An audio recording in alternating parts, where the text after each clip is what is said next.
Thank you for joining this ECFR event. We will be discussing the crisis in Ukraine and the escalation, the military buildup alongside the border with Ukraine and what to make out of it. It has become quite serious over the past month, and everybody's wondering what are Russia's intentions and what Ukraine is to do and how the West should respond. Last week, President Zelensky was in Paris to discuss solutions to this. There was maybe a hope of reviving the Normandy format or at least have a meeting. I wonder if that's really on the cards. What can we expect from this? Is Russia really interested in that? Is Ukraine really interested in that? But yes, so we have three amazing experts with us today to discuss this. Iryna Solonenko, senior fellow from the LibMod think tank in Berlin, Maxim Samorukov, the policy fellow at Carnegie Moscow Center in Moscow, and our ECFR's Gustav Gressel, senior policy fellow with our Wider Europe program. And I'm Joanna Hosa, the deputy director of the Wider Europe program at ECFR. I'll be moderating this discussion. So first we'll have the introductions from our experts of about 5-7 minutes. And then we will have a Q&A session where you can get a chance to ask your questions either on the chat or you can just raise your hand and speak. We are recording this event. It will be then available on our website, ECFR's website. So if you would like, you can then share it further with colleagues who maybe could not attend. So that's for the housekeeping. And yes, I pass the floor to you, Iryna. You can tell us what does it look like from Ukraine's perspective. Thank you, Anna. Good morning, everyone. Thank you for the invitation to join this interesting event. So the current escalation against the background of which this event is taking place is, of course, very disappointing for Ukraine, which was especially bad hit by the COVID pandemic. And I would say this escalation is not very sudden. It has been a creeping escalation, we would put it this way, after a relatively long period of time, which was calm and which was a result of the ceasefire, which was agreed upon end of July last year. We have seen that escalation has started already in January. There have been shooting from the occupied territories. So by now, starting from beginning of this year, by now already 30 Ukrainian soldiers were killed. And also some careful observers also say there were some signs of military mobilization going on in the occupied territories already in the autumn last year. So the military there has received better salaries, and there was also propaganda that Karabakh scenario might be playing out in Ukraine, something like this. But of course, what we observe now, the unprecedented concentration of Russian troops along the Ukrainian border is very worrying, especially in the context of the very strong anti-Ukrainian Russian propaganda, which means that Russia planning something, preparing something, we don't know what intentions and with which purpose. There are speculations. So these actions can be seen, of course, in the context of Russian domestic developments, the approach in presidential elections, Putin's domestic legitimacy. They can be seen in the context of Biden having become the president and Russia-US relationship. But they can also be seen in the context of the implementation of the Minsk-agreements and developments which are taking part in the Normandy format. And I'll probably concentrate on this aspect. Basically, Zelensky has always prioritized peace, and it was one of the major points of his election campaign. And he was very consistent after he became the president in implementing this agenda. But at some point, he came to realize there are limits. Basically, Russia holds the cards, holds the keys from Russia is the one who decides whether there will be peace or not.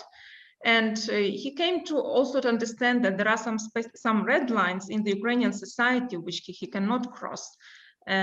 So this is a good sign. And I would say these red lines or the Ukrainian position on the Minsk agreements can be very well seen in this cluster, in the Ukrainian position on these clusters, which were proposed by the German and the Ukrainian side, and the German and the French side already in autumn last year. So there have been negotiations on the so-called clusters. Basically, the clusters is the idea of clusters is to develop the sequencing of the steps, which are anyway already written in the Minsk Protocol, Minsk I, and the measures to implement the Minsk Protocol, Minsk II, both agreed upon in 2014 and 2015. So basically, the clusters aim at presenting the sequencing, in which is what comes first, second, and so on. Because in this Minsk documents, they are really mixed. It's not clear what comes first, control over the border of the Ukrainian side, and then elections, or the other way around. So there are there are disagreements actually, or contradictions in these very documents, and these clusters are supposed to present the sequencing. So there are German and Ukrainian and French proposals, there are Ukrainian proposals, and there are Russian proposals.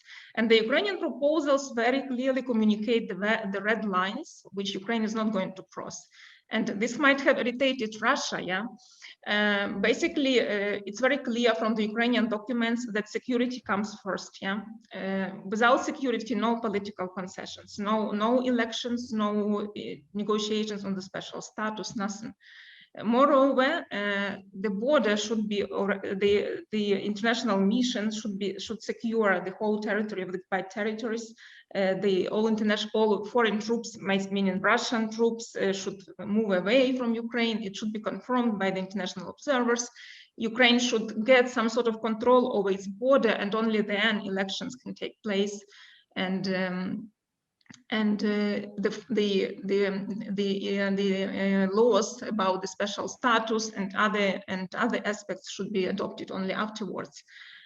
So the last negotiations were in February, and these clusters were not supposed to be public. It was a negotiation. These were negotiations taking place within the Normandy for leaders and advisors. But Russian side leaked those documents into the Kommersant newspaper, and that's how we know the content of all the positions and so on.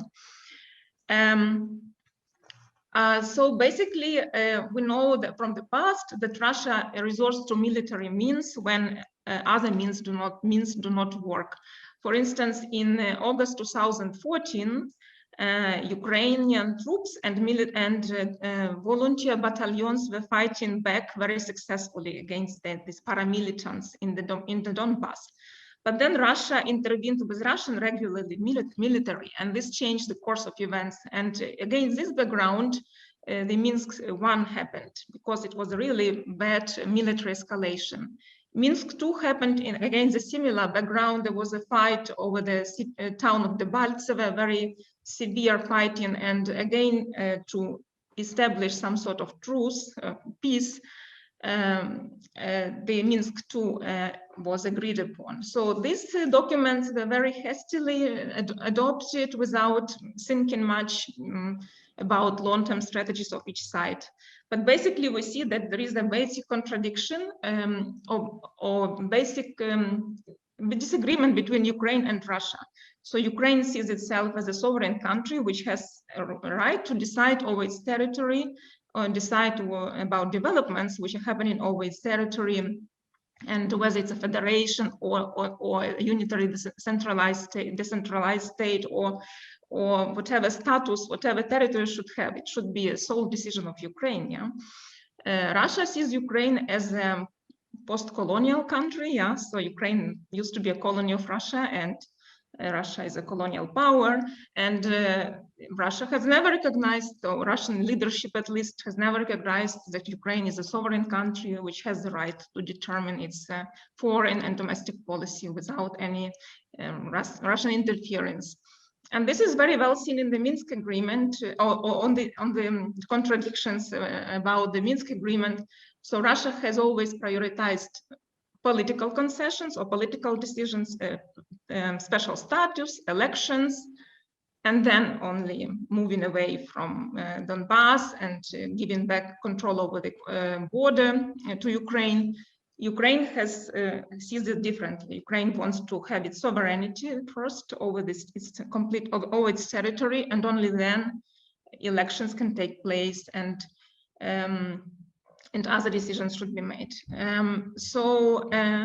With this current escalation, I think it's very important, and this is what Ukraine expects from the West, that West really draws red lines for Russia and makes the cost of further escalation very high for Russia. We don't know what are Putin's intentions, but it's very important that the West really shows its position. And in this sense, US has reacted very well, I would say. There was a very rapid reaction, and there were a lot of telephone calls between US counterparts and Ukrainian counterparts in different levels, including military. Then Biden called Zelensky for the first time since he was elected. And I also appreciate that Germany and France, after reluctant positions they made, even initially saying that both sides should de-escalate. Eventually, the defense minister of Germany said on Saturday that Russia is a threat to security in Europe. And we saw that Macron also said in one interview that the West should draw red lines for Russia. And along with diplomatic efforts, which of course should be preserved. And so there are now a lot of expert opinions about what the West can do. There are interesting ideas about further sanctions, which would be really costly for Russia. So I think it's really important that the West draws clear red lines and shows what else it can do to make the cost of the further escalation in case Russia is planning this very high. It's also important to discuss the revision of the mandate of the OSCE mission. At the moment, it's very limited. Ideally, OSCE should deploy its monitors all over the territory, occupied territories. They should have good access everywhere. They should be able to control what is happening also along Ukrainian-Russian border. And I think it's very important to discuss this, the revision or upgrading of the OSCE mission mandate. And I think it's a very good news that Ukraine was invited today to the Foreign Council meeting of the EU, which is so Ukrainian foreign minister was invited to join this meeting. Also today, the Normandy talks on the level of advisors should take place on these clusters, but also on the escalation. So we'll see what this will bring. So it's good there are diplomatic efforts happening, and it's important, as I said, that the West really takes a united and resolute position. And I would stop here. Thank you. Thank you very much, Iryna, for this excellent overview. So one question that springs up is obviously like, what red lines could the West draw, and how credible would that drawing of those lines be then? But maybe we can come back to this in the discussion after everybody has presented. Over to Maxim. So what do you think are Russia's intentions, and why is it escalating now? Hello, everybody.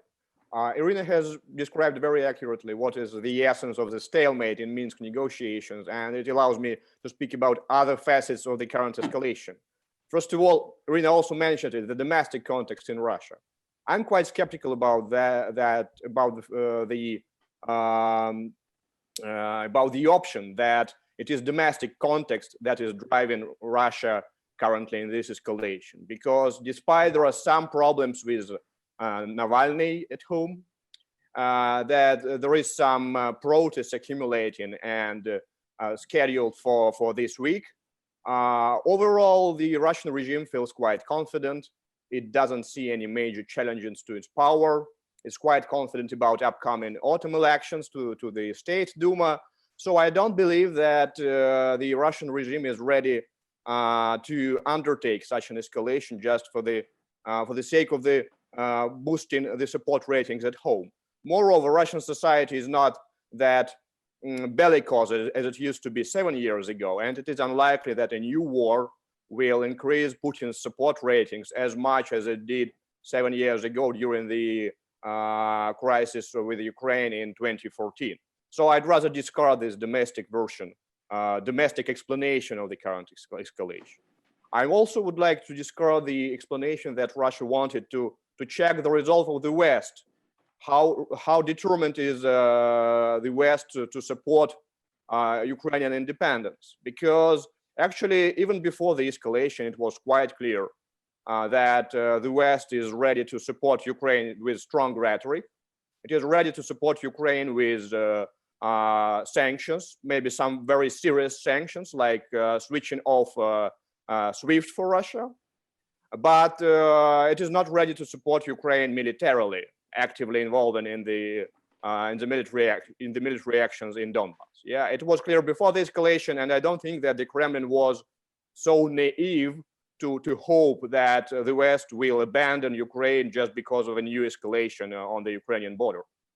I'd say that, as Iryna actually mentioned, that the current escalation has been accumulating for quite a few months. It was rooted in the stalemate in Minsk talks, because in Russian perspective, the Kremlin has done many concessions to Zelensky over the negotiations. That Kremlin has agreed to create a direct line of contact between Kozak and Yermak.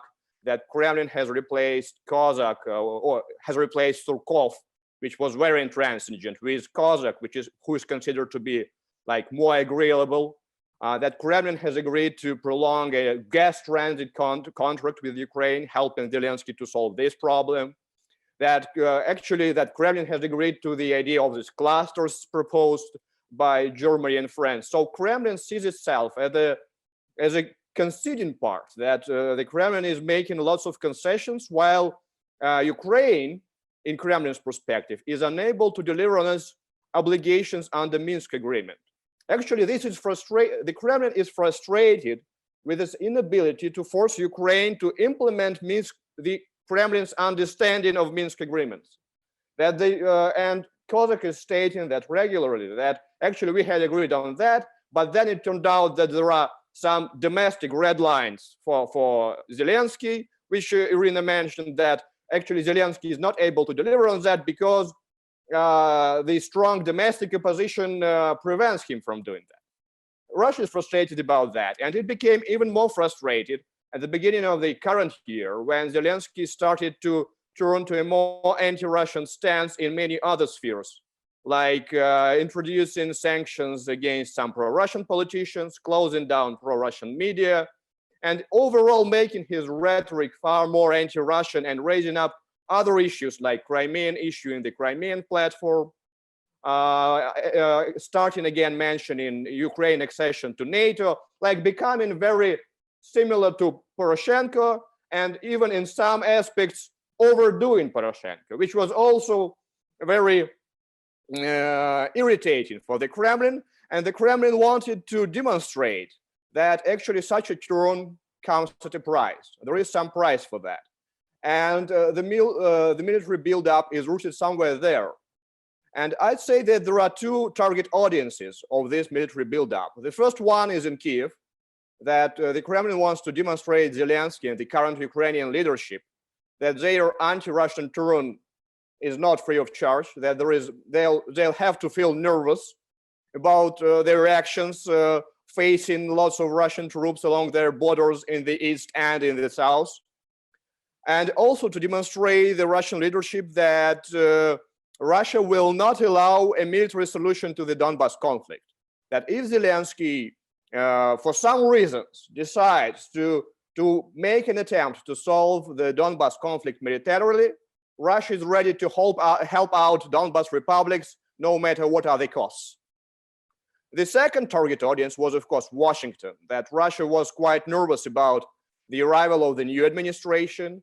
And already during the presidential campaign in the US, Russia expected that Biden will make containment of Russia one of his key priorities in his foreign policy.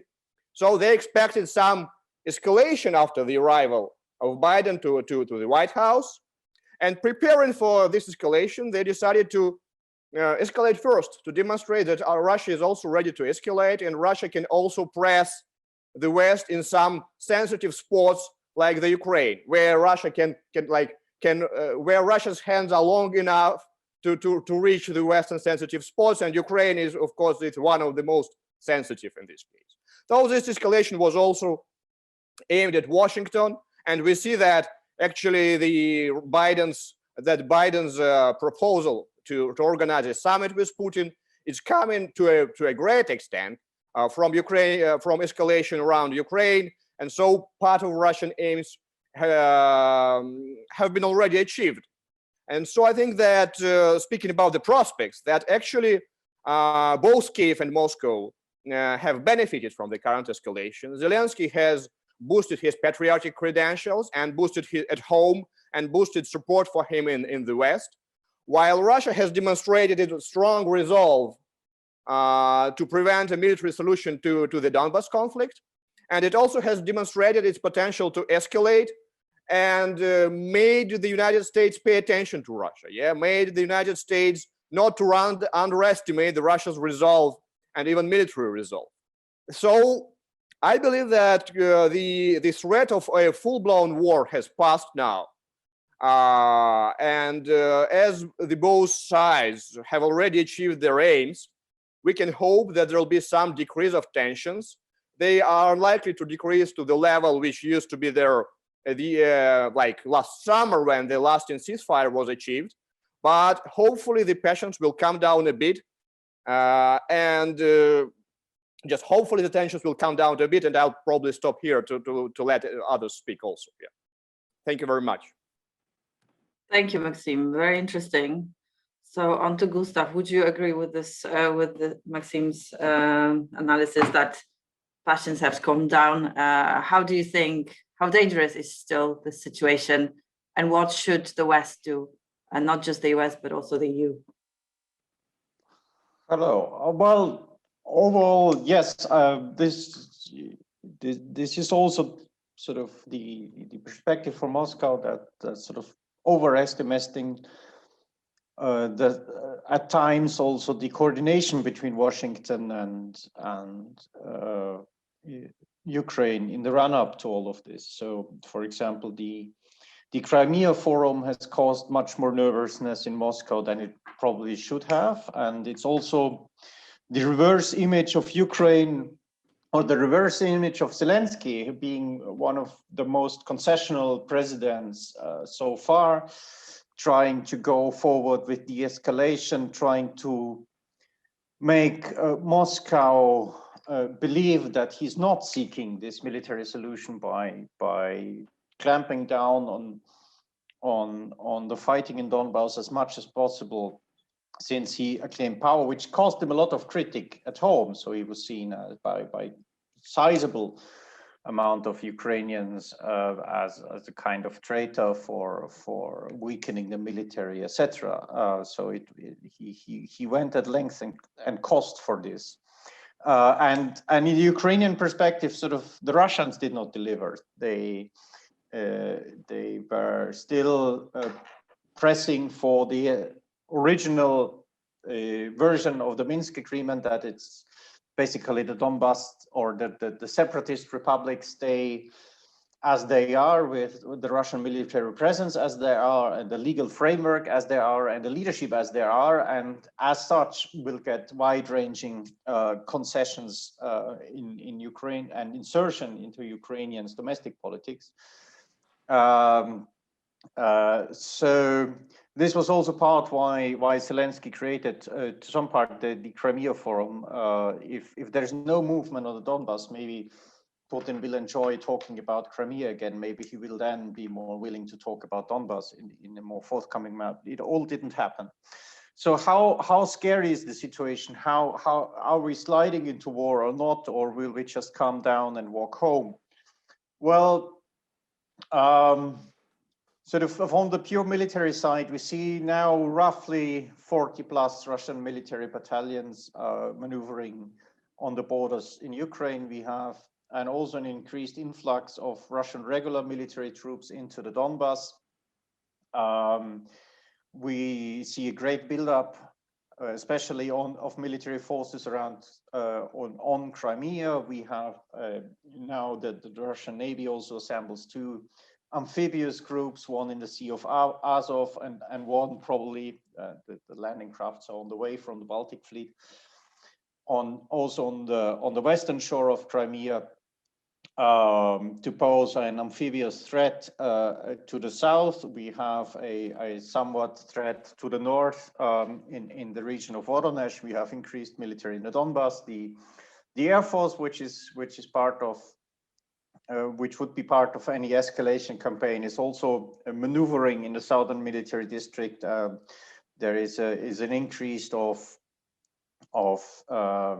aircraft activities there, although this is much harder to count than land forces. We also see logistical preparations. We have spotted lorries transporting live ammunition.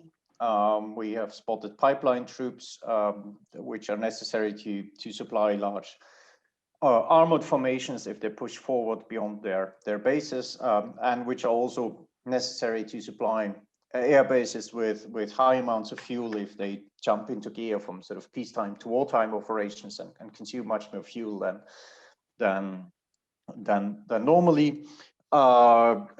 We see also a movement of especially around Crimea, a assembly of combat engineers, as there are many water obstacles between Crimean Peninsula and the Ukrainian proper mainland.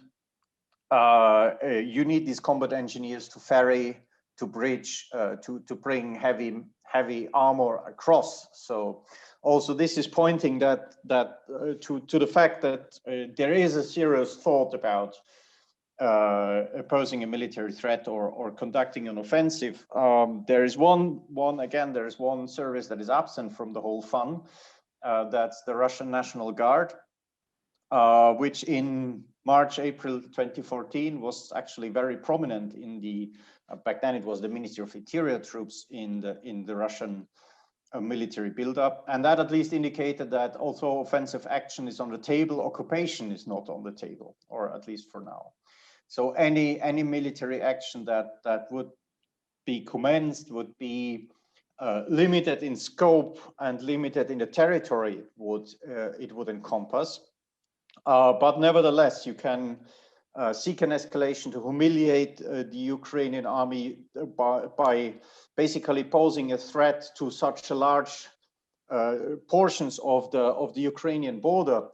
You force the Ukrainian army to diversify, so they could not react to any Donbas escalation in strength because the Ukrainian reserves are teared down on other front lines. By that reinforcing the state that sort of Donbas is unsolvable unless you accept the Russian position on the Minsk-agreement or accept certain Russian positions that Putin will bring forward, and hence again using the military as primary toolbox to enforce these political concessions on Kyiv. Whether we are out of this, I don't know. From the West, we're now, of course, in crisis mode, where the consequences are, or the possible consequences, a Russian military escalation might have, are not spoken out loudly, simply because you don't want to give the other side the opportunity to craft their response around whatever you promise, to either test you or then sort of make an escalation or a move just below the threshold you have lined out as red lines. So we are in a very elastic phase of the crisis, where both sides talk to each other and try to foresee the other's move. If Biden manages this well and Zelensky manages this well, I think, yes, Maxim will be right. The troops will go home somewhere probably by the beginning of May, and that there will be a Putin-Biden summit, and there will be further Normandy talks, and we will basically return to the stalemate that was there before, in principle. but it's not given that we end on such a happy ending. It's a limited escalation is well within the reach of what is possible there, and given the reluctance of the West to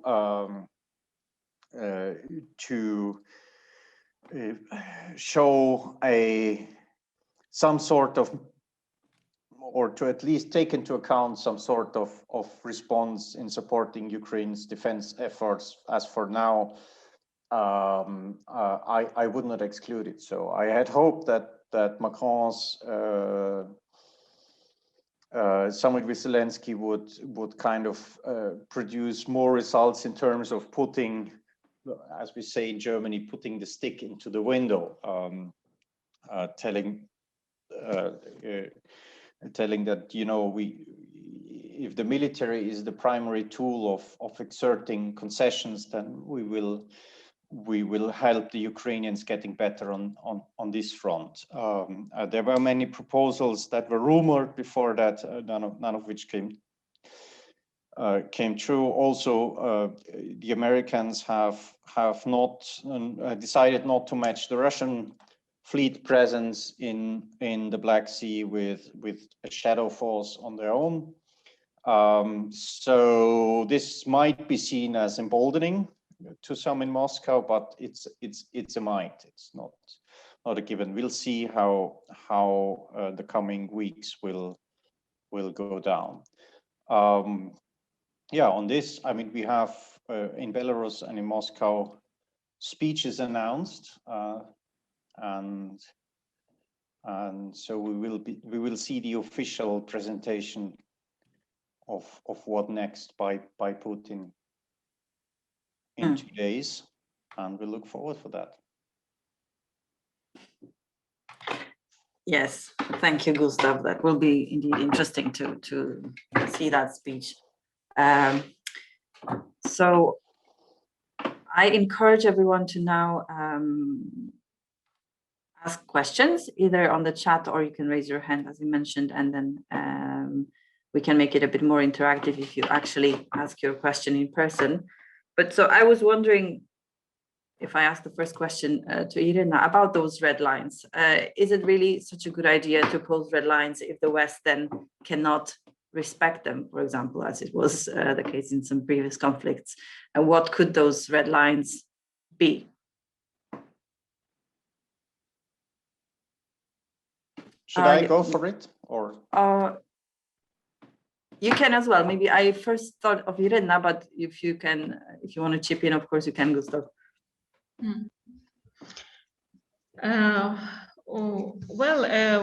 One option, or there are several parallel tracks which can be used. One would be sanctions, increased sanctions, and there are different ideas out there what kind of sanctions would be to make them really costly or painful for Russia. Including also on the, well, of course, it's a difficult issue for Germany, but also a termination of the construction of the Nord Stream 2. Yeah, at least US is doing something in this direction, and hopefully it will help. Another track would be, of course, more supply of military equipment, and more presence of military personnel from US, from NATO in Ukraine, like military advisors. The US has already increased the presence of its military advisors, and more of this can be done. And Russia should be aware that this is taking place.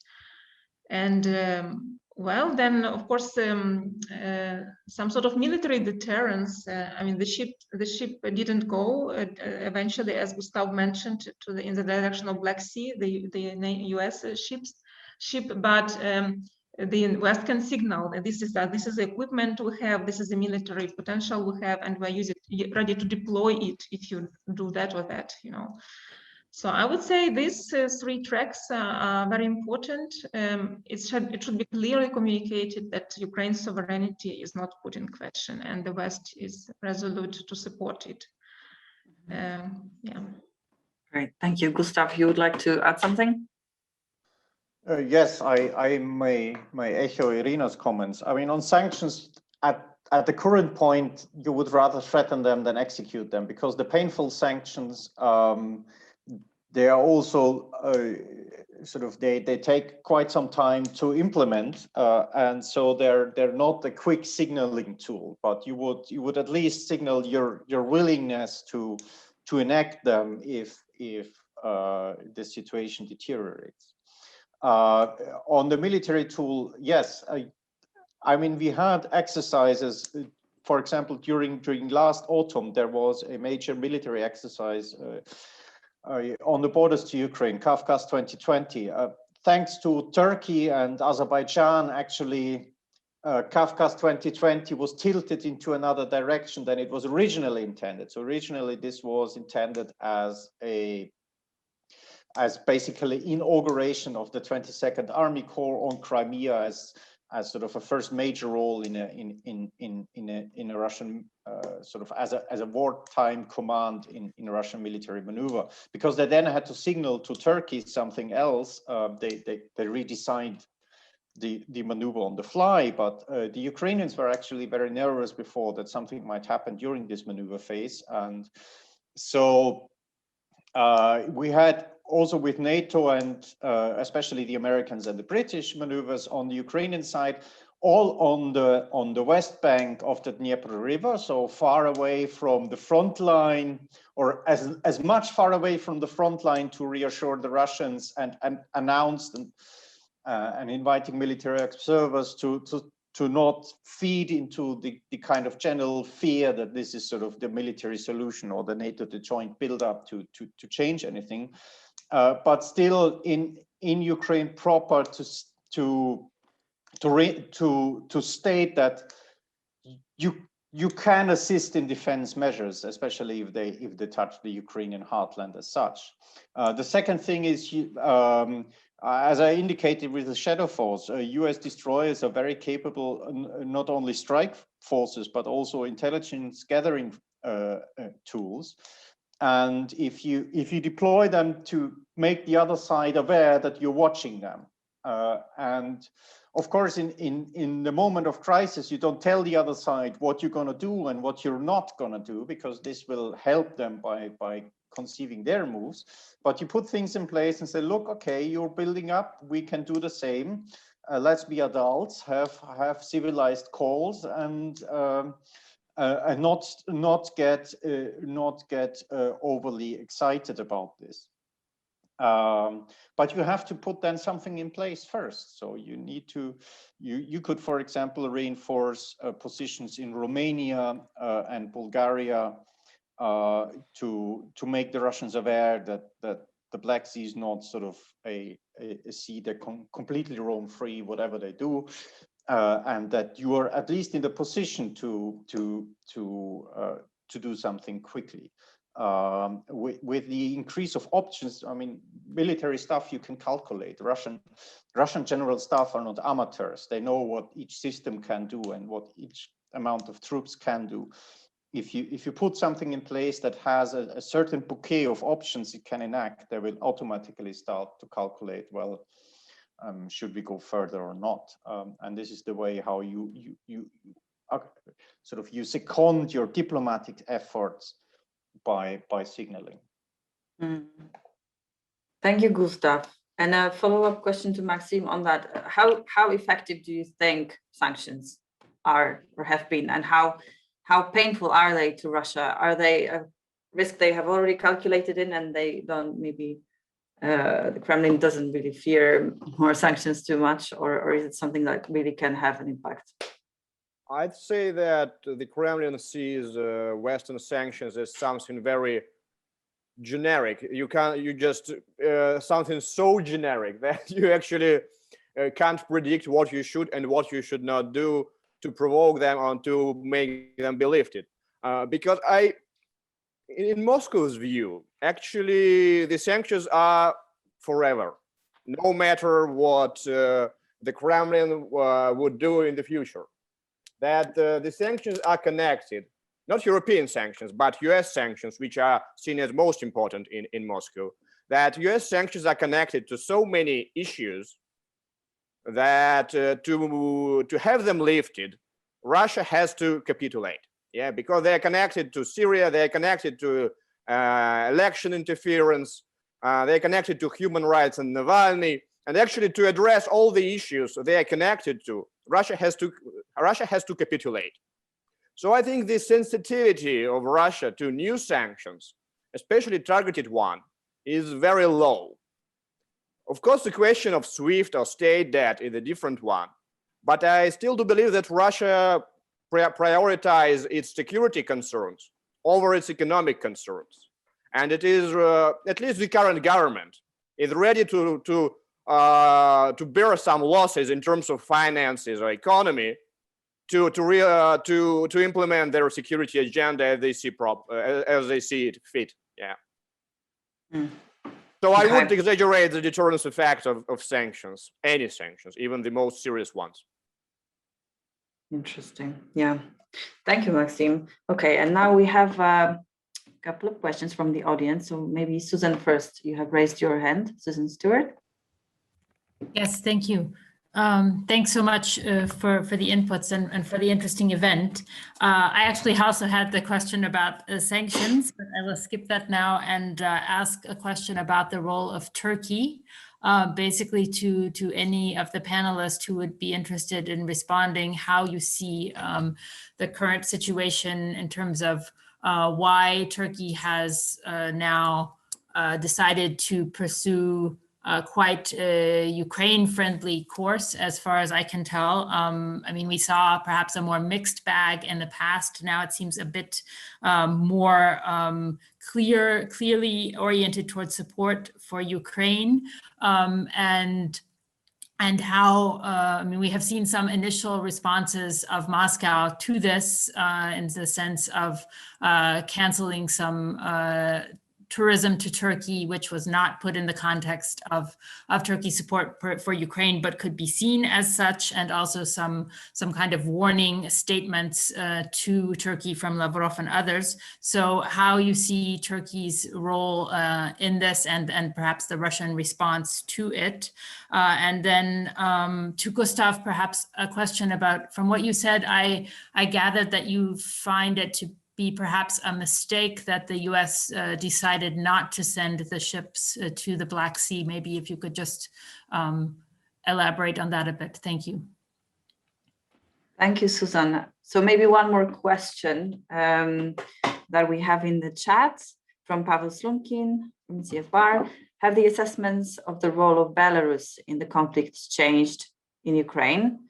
Is it seen likely that its territory will be now used for military activity against Ukraine? So this is a question for Iryna primarily, but if any other speaker wants to touch upon that, that's of course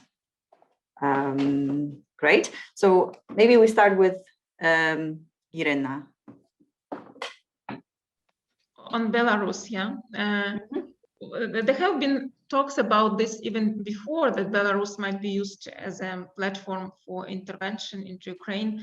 And as far as I follow the debate in Ukraine, the Ukrainian military and intelligence consider the threats from all possible directions. So they also watch closely the Ukrainian-Belarusian border, as well as other junctures of the Ukrainian border.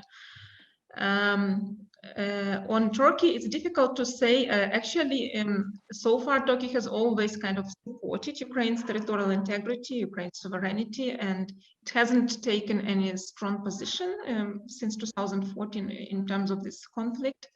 But it has supported Crimean Tatars, which are victims of the annexation of Crimea. This is an important reason, as far as I understand, in terms of Turkey's position. And I cannot say more. It should be looked in the broader context, I think, of Turkish relationship with the NATO, with the West. Yeah. So thank you. Maybe Maxim, do you want to add something to this? How does Russia see this Turkey? I'll try to answer Susan's question on Turkey. I say that Russia and Turkey has very complicated relationship, a mix of rivalry and cooperation, and it's very transactional. And they have these relations all over the board, because they interact in the South Caucasus, They interact in Syria, they interact in Libya, and now they interact even in Ukraine, and they interact in Balkans and even in Ukraine. And I guess Turkey's support is very transactional, I'd say, that they want to use it to get some concessions on Russian side, to get some trump cards in its relations with Russia, while Russia doesn't want to allow them to get these trump cards, because the ban on air flights to Turkey was clearly connected with Turkish stance on Crimea and on Ukraine overall. And Russia has used this tool in the past. For example, when Turkey in 2015, when Turkey shot down a Russian airplane in Syria, Russia responded with a ban on tourism to Turkey. And it proved to be an efficient tool because Erdogan made some apologies, and actually the conflict was overcome after this exchange of accusations and mutual sanctions and bans. And I think that overall, both Erdogan and Putin, they appreciate this very difficult but still a relationship. And they are unlikely to, and they have invested, both of them have invested a lot into constructing it. So there will be many controversies between Moscow and Ankara, including in Ukraine. But still, as long as Erdogan and Putin are in charge of their countries, they'll be able to work out some transactional solution to any controversies that arise from their interactions in various regions, no matter whether it's South Caucasus, Syria, or Ukraine. Thanks, Maxim. Gustav, do you have more on this? Have you followed the deals on military? Yeah, I mean, I basically just second what the previous speaker said. There's just one thing to add from Turkey's perspective. So apart from the transactional side, Erdogan wants to be more self-sufficient, both in foreign policy, but also economically and industrially. And like Russia actually as well, for Turkey, the defense sector is much more, for Erdogan, the defense sector is much more important than other sources of the industry, because it's a source of national power. And on this, sort of all the past hiccups on northern Syria, on Kurds, on Libya with the West, that have led to, for example, the cancellation of arms deals with Turkey, have made Turkey to seek diversification on the defense sector away from Western companies. And Ukraine, in many fields, is happily jumping in. Also happily jumping in because Ukraine itself, diversifying away from the Russian defense sector, desperately needs investment and contracts for its own defense industrial base. And as the Americans have made out that the Chinese card is not to be played for security reasons, this would give would put American support for Ukraine's military, would seriously complicate it. Let me say it like this. So if you have followed the whole Yuzhmash deal, this was all a big mess. But Turkey has a lot of needs that Ukraine can fit and is able to provide the money for it. So on drones, the engines, the previous drone engines for Turkish drones were Austrian. Now they're going to be Ukrainian. Ukraine will deliver transport aircraft. Ukraine will deliver helicopter engines. Ukraine will deliver components for fixed-wing aircraft, for other UAVs. Ukraine can deliver also propulsion plants for maritime crafts. Erdogan has an ambitious Navy program that was basically put at risk by his previous policy. So also on this field, there's a lot of things that Turkey and Ukraine can do and want to do together to save each other's own defense industrial base.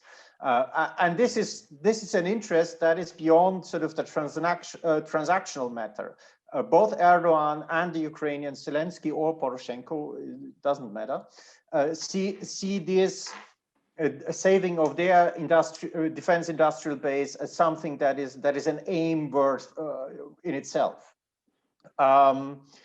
Said that, sort of the shadow force and the American warships, well, the British now sent some. warships are a very good tool for signaling because they're very visible, but also because they are very compact power centers. You have a strike group, you have an air defense group, and you have a lot of electronic warfare and intelligence assets deployed on one warship. It's much more difficult to deploy all this stuff by land or by any other means. So it's a very powerful thing in itself, and it's a very good tool if you want to watch the other side to deploy such destroyers, because you can track to a great extent their electromagnetic emissions and see who is flying where. It has a very powerful radar that can watch air force traffic over some regions.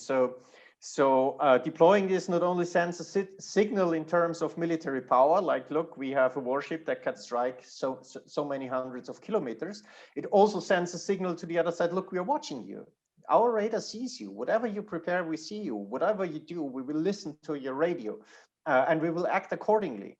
And this stuff is, especially in a crisis situation where you're on the one side, you are frightened that the other side might escalate. On the other side, are kind of nervous that they will reinterpret or misinterpret whatever you do. Sending this kind of strong intelligence capabilities towards the other side and say, well, we will base all our actions on a timely assessment of what you do. And what you do, we will not assess by the press comments. We'll have the assets in place to watch it on the ground closely and on 24/7. And based on that, we will make decisions. This is sort of the way you can objectivize a discussion very quickly, because it's kind of a mutual pants down situation where where the Russians know they can't fool the West, and well, I don't think we have much intentions to fool them anyway, but because the Russians have their intelligence means as well, the same can be said for us.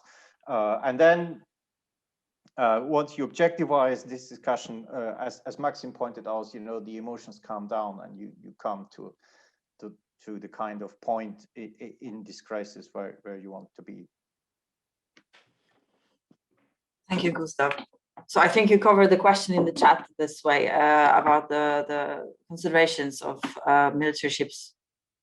Or does this question, have you seen the question in the chat? It goes a bit further. What would be the possibilities, considerations for a freedom of navigation passage of a US or other NATO military ship to Ukrainian port in the Sea of Azov?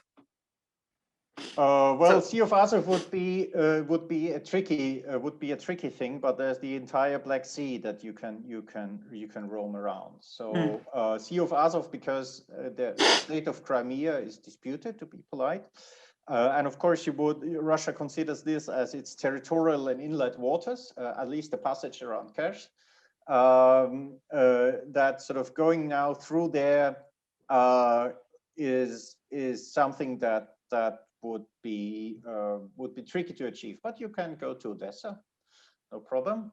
You can go to Constanta, Odessa, and you can drive around the Crimean Peninsula, and you can watch Kerch from the other side. So there is a lot of there are a lot of possibilities short of going to the Sea of Azov to tell Moscow that we're watching you. So this is I think not the most critical issue. The other thing on Belarus, as I mentioned, just following from open sources, the deployment of the Belarusian army to the south seems to be quite limited for the time being. So they're more or less, maybe they're buying their own paranoia that sort of Ukraine is able to do that, but it's not yet on the scale and on the size that we see on the other deployments. So yes, the Ukrainian military is watching this, and they're in increased readiness and sentinel. But I haven't heard or haven't seen anything that would suggest that there is an acute and immediate threat coming from Belarus now at this point. That Belarus is not regarded anymore as a neutral intermediary between Moscow and Kyiv. That is since last August. I think is rather rather to be expected and logical. A decision by the Ukrainians to cancel that was actually expected for a long time. If they get a new capital where this is going to be negotiated, I don't think they will get Warsaw or Vilnius for these negotiations, but putting up Warsaw and Vilnius on the demand list is probably a step towards achieving Helsinki or Vienna or Geneva or whatever, Limassol. So that's in short. Thank you, Gustav. And maybe we have 1 or 2 more minutes. There is a question in the chat. What are the considerations of Kyiv for not launching a partisan movement in Crimea? So would that be a wise strategy at all? What do you think, Iryna? Yeah, actually, I don't actually see how Kyiv can do anything here. First, because the level of repression in Russia in Crimea against Crimean Tatars is already very strong. And this is one of the issues which apparently will be discussed during the Crimean Forum, the human rights situation in Russia, which is really severe. And I don't see the resources. I don't see why Kyiv would do this. There are no resources for this. Also, no internal resources in the Crimea. Actually, pretty much everyone who wanted or could left Crimea, and those people who stayed, they stayed for good reasons. Yeah, they couldn't really leave homes or whatever, and they are really suffering. So I don't see. And Russia has enough resources to suppress whatever partisan movement. So I don't see the reason for for taking such actions, neither from the part of Crimean Tatars or on the side of Kyiv. Yeah, so, and the cost of occupation in a way high for Russia. For instance, the shortage of water is a big problem, yeah. And this might be also one of the reasons why Russia is escalating now, because there are speculations it might need a land corridor to Crimea to improve the situation with the water supply. But Russia is willing to pay the costs. So Russia is willing to pay the costs of occupation because the benefits apparently are higher for Russian, for domestic reasons. Yeah. So we are over the time, but Maxim, maybe would you have anything to add on that question? Or maybe if you can just tell us a little bit more about Russian reaction to the Crimea platform. Is it really something that Russia isn't happy about, or does the Kremlin see it as just an exercise? Yeah, of course, Russia is very sensitive to it, and it's overreacting, obviously. Yeah, it's overreacting to this initiative. I guess it's because Russia wants to limit the Ukrainian issue to Donbas, where it feels more confident and where it propagates its own conception of the Donbas conflict being a civil war. While in Crimea, there is no such a possibility. Yeah, in Crimea, even such lame excuses are not applicable, and Russia is clearly at loss when discussing what has happened to Crimea. Yeah, it's very difficult to come up even with any acceptable explanation what's going on there. So I think Russia sees that on Crimean issue, Ukrainian position is much stronger than on the Donbas one, and would rather just separate them as much as possible and just put the Crimean issue into oblivion so that nobody remember about it. So it will react, for sure, it will react to any initiatives which bring the Crimean issue back to international attention very sensitively and aggressively.